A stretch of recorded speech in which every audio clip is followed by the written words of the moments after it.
Gotham is one of this TV season's hottest new shows. We're happy to have him here. He's dastardly in the show. And he's dastardly handsome. Yes. Robin Lord Taylor is here. Robin, welcome. You know, when you think about taking on an iconic character, right? Right. And you're going back in time before he's reached the character that we've all come to know, whether it was Burgess Meredith's interpretation or Danny DeVito's. Right. So you're the predecessor. I mean, so do you go, well, that's where I have to get to? Well, in a way, I mean, I feel like, you know, like every generation has its own incarnation of Batman. It's been around for 75 years. It's American pop culture classic at its best. And and so I mean, the two amazing shoes. To follow these two actors is just mind blowing. Yeah. Like, Look how different though from the TV series when it was a little gentler, and then what he really looks like. That Tim Burton incarnation of him. Where do you? So you take some liberties, but what did you keep? What was the essence of? Well, I was.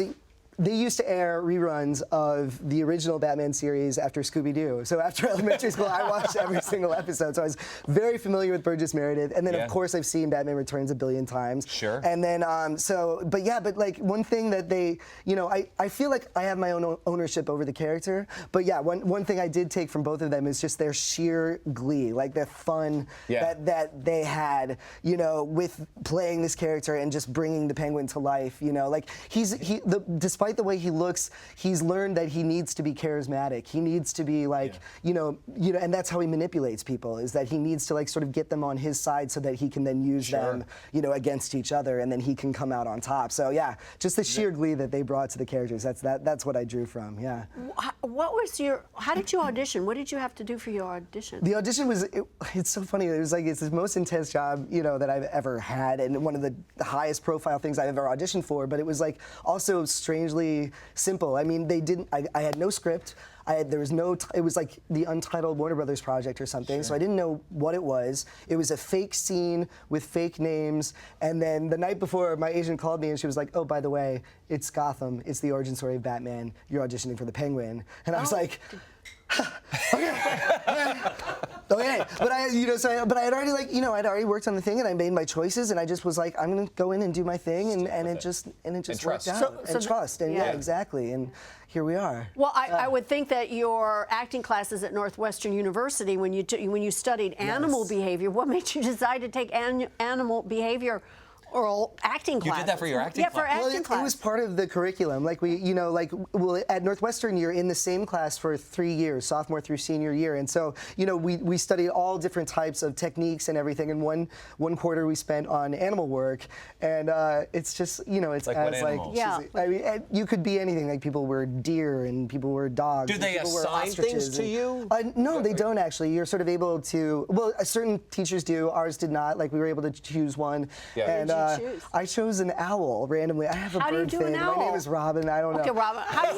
It's like I don't know what is going on in my life. How do you do an owl? How do you do an owl? What is it? How do you do it? I mean, it was a while ago, but I remember just like being, you know, and this was early on in the class, and I was, you know, shy, you know, and I was like at this big school, you know, from Iowa, and like, but I was like, okay, I'm gonna be an owl, because you know, the owls kind of like hang back, and so like all I remember is just like perching like on like a chair and like just going like, you know, like really intense neck turns to see how far I can turn my neck around. That was like, that was Did you have to restrain yourself from saying who? No, there was a lot of saying who. Was there? Okay. Totally, yeah. Who made me do this? Yeah, right, exactly.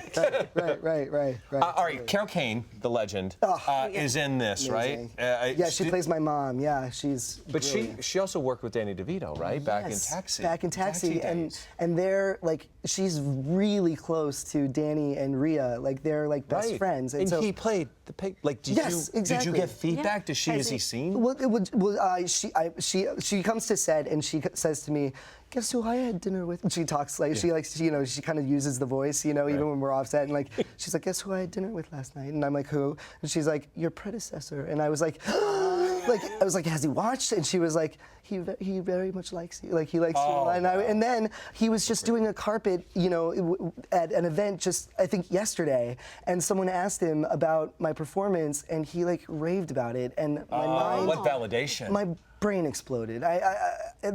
I can't even believe it. Like, I'm such a fan of his, and he's such an amazing, amazing actor.